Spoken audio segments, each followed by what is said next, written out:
Using Parts Toolbox with GP Pro EX.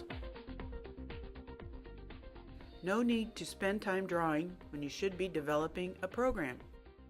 The GP Pro EX Parts Toolbox contains hundreds of colorful, high-resolution, realistic buttons, switches, icons, and other industry-specific graphics. Get started by opening the Parts Toolbox and then selecting your part by shape, functionality, and color. Then, simply drag the part onto your project screen, adjust the size and position, and assign the part a symbol or address with simple drag and drop mapping.